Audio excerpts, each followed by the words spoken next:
Chapter 12. The third floor of the Golden Pyramid Hotel was occupied by management and clerical personnel. Here, there was no flash, no Vegas glamour.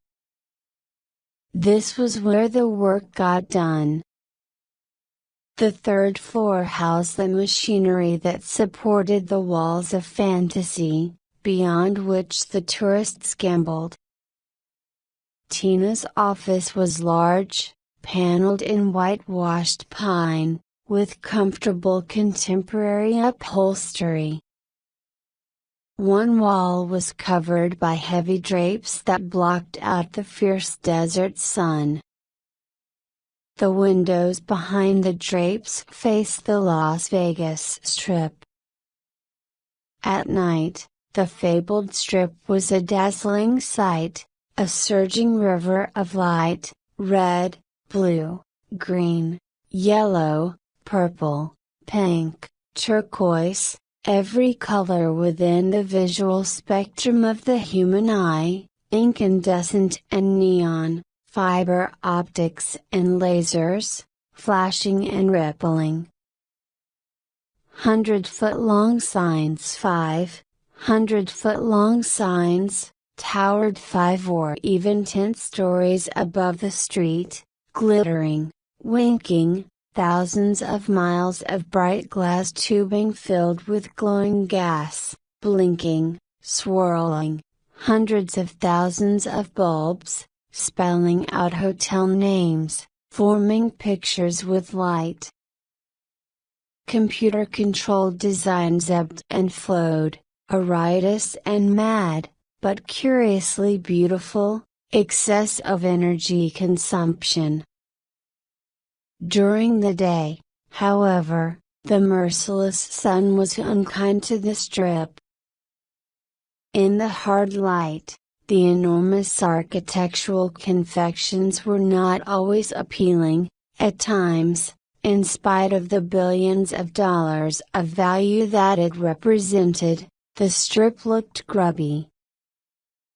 The view of the legendary boulevard was wasted on Tina. She didn't often make use of it. Because she was seldom in her office at night, the drapes were rarely open. This afternoon, as usual, the drapes were closed. The office was shadowy, and she was at her desk in a pool of soft light. As Tina pored over a final bill for carpentry work on some of the magic sets, Angela, her secretary, stepped in from the outer office. "Is there anything more you need before I leave?" Tina glanced at her watch. "It's only 3:45. "I know. But we get off at 4 today, New Year's Eve." "Oh, of course," Tina said. "I completely forgot about the holiday. If you want me to, I could stay a little longer." "No, no, no," Tina said. "You go home at 4 with the others." "So is there anything more you need?" Leaning back in her chair, Tina said, "Yes. In fact, there is something. A lot of our regular junketeers and high rollers couldn't make it to the VIP opening of Magic. I'd like you to get their names from the computer, plus a list of the wedding anniversaries of those who were married." "Can do," Angela said. "What have you got in mind?"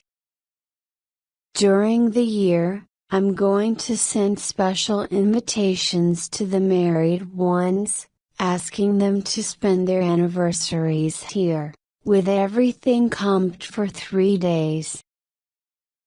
We'll sell it this way, Spend the magic night of your anniversary in the magic world of magic. Something like that. We'll make it very romantic. We'll serve them champagne at the show. It'll be a great promotion, don't you think? She raised her hands, as if framing her next words, the Golden Pyramid, a magic place for lovers. The hotel ought to be happy, Angela said. We'll get lots of favorable media coverage. The casino bosses will like it too, 'cause a lot of our high rollers will probably make an extra trip this year. The average gambler won't cancel other planned trips to Vegas. He'll just add on an extra trip for his anniversary. And I'll be happy because the whole stunt will generate more talk about the show. It's a great idea, Angela said. I'll get the list. Tina returned to her inspection of the carpenter's bill, and Angela was back at 5 minutes past 4 with 30 pages of data. Thank you, Tina said. No trouble. Are you shivering? Yeah, Angela said, hugging herself. Must be a problem with the air conditioning. The last few minutes, my office got chilly. It's warm enough in here, Tina said. Maybe it's just me. Maybe I'm coming down with something. I sure hope not. I've got big plans tonight. Party? Yeah. Big bash over on Rancho Circle. Millionaires Row? My boyfriend's boss lives over there. Anyway, Happy New Year, Tina. Happy New Year. See you Monday. Oh? Oh, yeah, that's right. It's a 4-day weekend. Well, just watch out for that hangover. Angela grinned. There's at least one out there with my name on it. Tina finished checking the carpenter's bill and approved it for payment. Alone now on the 3rd floor, she sat in the pool of amber light at her desk, surrounded by shadows, yawning. She'd work for another hour, until 5 o'clock, and then go home. She'd need 2 hours to get ready for her date with Elliot Stryker. She smiled when she thought of him, then picked up the sheaf of papers that Angela had given her, anxious to finish her work. The hotel possessed an amazing wealth of information about its most favored customers. If she needed to know how much money each of these people earned in a year, the computer could tell her. It could tell her each man's preferred brand of liquor, each wife's favorite flower and perfume, the make of car they drove, the names and ages of their children, the nature of any illnesses or other medical conditions they might have, their favorite foods, their favorite colors, their tastes in music, their political affiliations, and scores of other facts both important and trivial. These were customers to whom the hotel was especially anxious to cater, and the more the pyramid knew about them, the better it could serve them.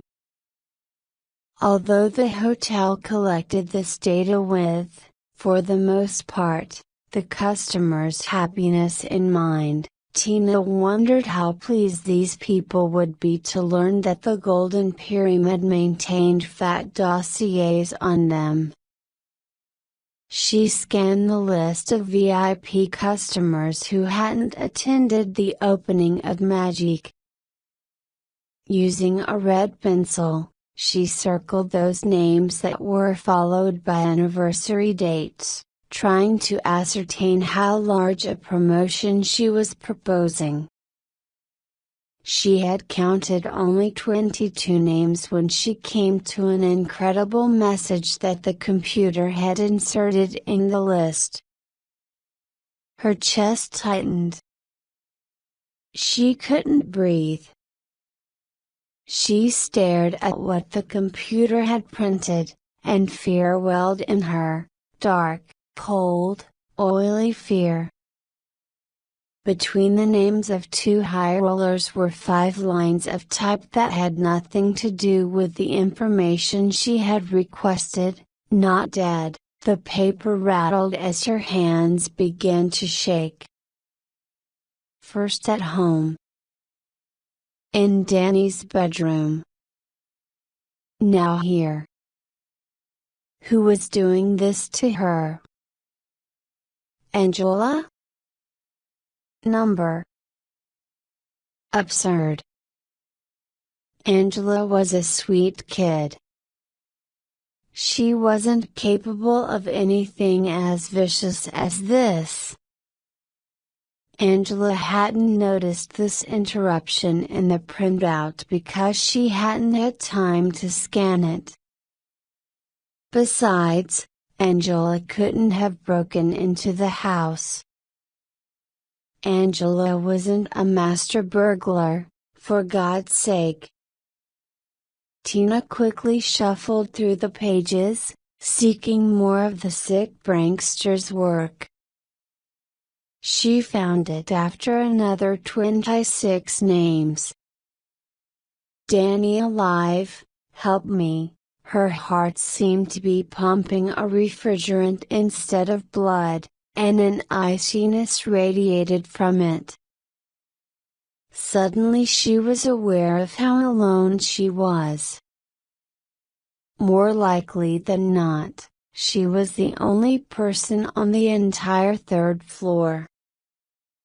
She thought of the man in her nightmare, the man in black whose face had been lumpy with maggots, and the shadows in the corner of her office seemed darker and deeper than they had been a moment ago. She scanned another 40 names and cringed when she saw what else the computer had printed. I'm afraid, get me out of here, please help. That was the last disturbing insertion. The remainder of the list was as it should be. Tina threw the printout on the floor and went into the outer office. Angela had turned the light off. Tina turned it on. She went to Angela's desk, sat in her chair, and switched on the computer. The screen filled with a soft blue light. In the locked center drawer of the desk was a book with the code numbers that permitted access to the sensitive information stored not on diskette but only in the central memory. Tina paged through the book until she found the code that she needed to call up the list of the hotel's best customers. The number was 1,001,012, identified as the access for comps, which meant complimentary guests, a euphemism for big losers, who were never asked to pay their room charges or restaurant bills because they routinely dropped small fortunes in the casino.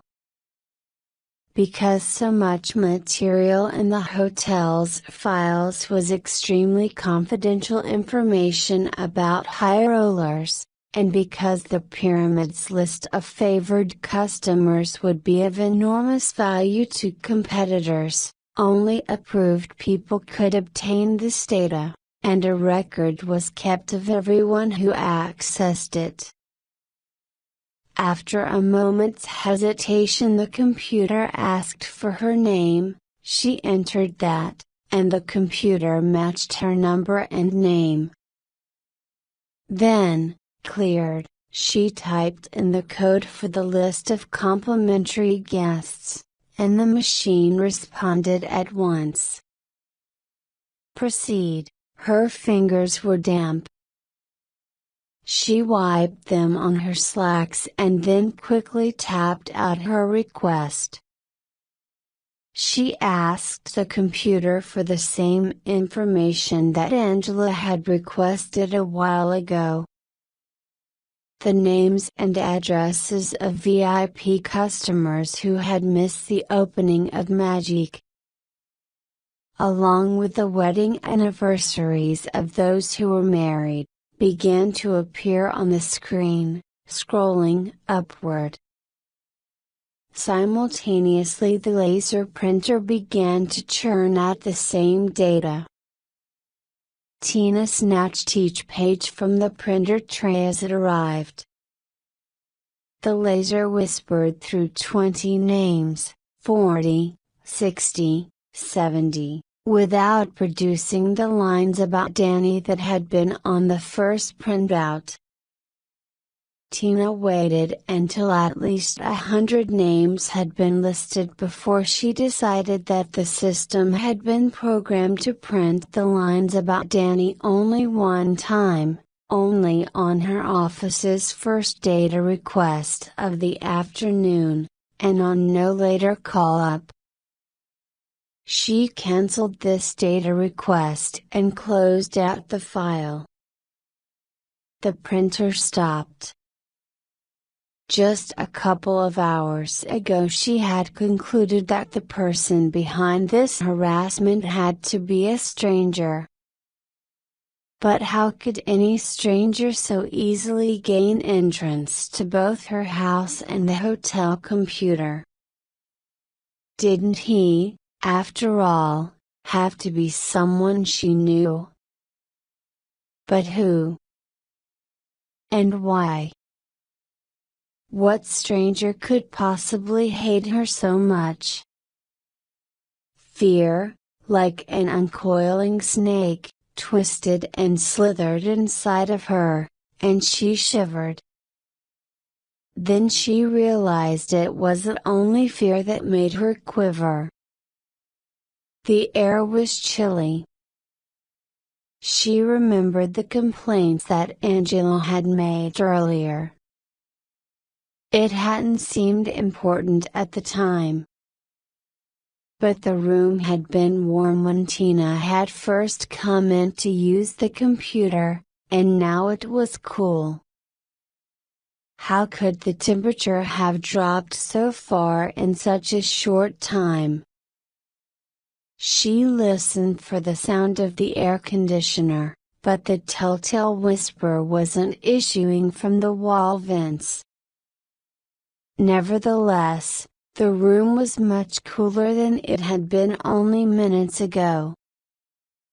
With a sharp, loud, electronic snap that startled Tina, the computer abruptly began to churn out additional data, although she hadn't requested any. She glanced at the printer, then at the words that flickered across the screen. Not dead, get me out. The message blinked and vanished from the screen. The printer fell silent. The room was growing colder by the second. Or was it her imagination? She had the crazy feeling that she wasn't alone. The man in black. even though he was only a creature from a nightmare, and even though it was utterly impossible for him to be here in the flesh, she couldn't shake the heart-clenching feeling that he was in the room. The man in black. The man with the evil, fiery eyes. The yellow-toothed grin. Behind her. Reaching toward her with a hand that would be cold and damp. She spun around in her chair, but no one had come into the room. Of course. He was only a nightmare monster.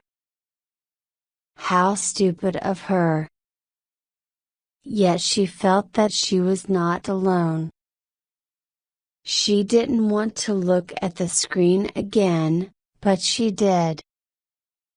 She had to. The words still burned there. Then they disappeared. She managed to break the grip of fear that had paralyzed her, and she put her fingers on the keyboard.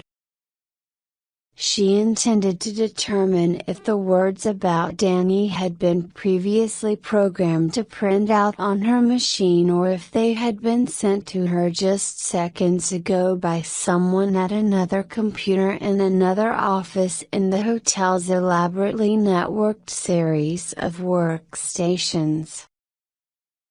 She had an almost psychic sense that the perpetrator of this viciousness was in the building now, perhaps on the third floor with her. She imagined herself leaving her office, walking down the long hallway, opening doors, peering into silent, deserted offices, until at last she found a man sitting at another terminal. He would turn toward her, surprised, and she would finally know who he was. And then what? Would he harm her? Kill her? This was a new thought, the possibility that his ultimate goal was to do something worse than torment and scare her. She hesitated, fingers on the keyboard, not certain if she should proceed. She probably wouldn't get the answers she needed, and she would only be acknowledging her presence to whomever might be out there at another workstation. Then she realized that, if he really was nearby, he already knew she was in her office, alone. She had nothing to lose by trying to follow the data chain. But when she attempted to type in her instruction, the keyboard was locked, the keys wouldn't depress, the printer hummed. The room was positively arctic. On the screen, scrolling up, "I'm cold and I hurt Mom? Can you hear? I'm so cold I hurt bad, get me out of here please, not dead not dead." The screen glowed with those words, then went blank.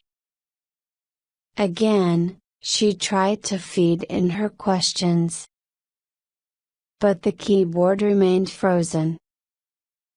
She was still aware of another presence in the room. Indeed, the feeling of invisible and dangerous companionship was growing stronger as the room grew colder. How could he make the room colder without using the air conditioner? Whoever he was, he could override her computer from another terminal in the building, she could accept that. But how could he possibly make the air grow so cold so fast? Suddenly, as the screen began to fill with the same 7-line message that had just been wiped from it, Tina had enough. She switched the machine off, and the blue glow faded from the screen. As she was getting up from the low chair, the terminal switched itself on. "I'm cold and I hurt. Get me out of here, please." "Get you out of where?" she demanded. "The grave."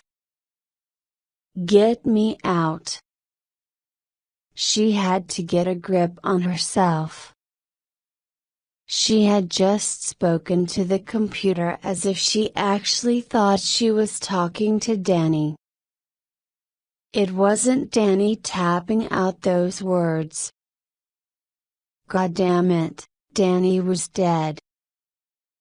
She snapped the computer off. It turned itself on. A hot welling of tears blurred her vision, and she struggled to repress them. She had to be losing her mind. The damned thing couldn't be switching itself on. She hurried around the desk, banging her hip against one corner, heading for the wall socket as the printer hummed with the production of more hateful words. "Get me out of here." Tina stooped beside the wall outlet from which the computer received its electrical power and its data feed. She took hold of the two lines, one heavy cable and one ordinary insulated wire, and they seemed to come alive in her hands, like a pair of snakes, resisting her. She jerked on them and pulled both plugs. The monitor went dark. It remained dark. Immediately, rapidly, the room began to grow warmer. "Thank God," she said shakily. She started around Angela's desk, wanting nothing more at the moment than to get off her rubbery legs and onto a chair, and suddenly the door to the hall opened, and she cried out in alarm. "The man in black?" Elliot Stryker halted on the threshold, surprised by her scream, and for an instant, she was relieved to see him. "Tina? What's wrong? Are you all right?"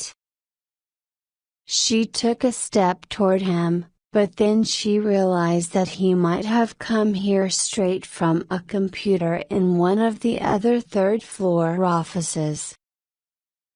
Could he be the man who'd been harassing her? "Tina? My God, you're white as a ghost." He moved toward her. She said, "Stop. Wait." He halted, perplexed. Voice quivery, she said, "What are you doing here?" He blinked. "I was in the hotel on business. I wondered if you might still be at your desk. I stopped in to see. I just wanted to say hello." "Were you playing around with one of the other computers?" "What?" he asked, obviously baffled by her question. "What were you doing on the third floor?" she demanded. "Who could you possibly have been seeing?" "They've all gone home. I'm the only one here." Still puzzled but beginning to get impatient with her, Elliot said, "My business wasn't on the third floor. I had a meeting with Charlie Mainway over coffee, downstairs in the restaurant. When we finished our work a couple minutes ago, I came up to see if you were here." "What's wrong with you?" She stared at him intently. "Tina? What's happened?"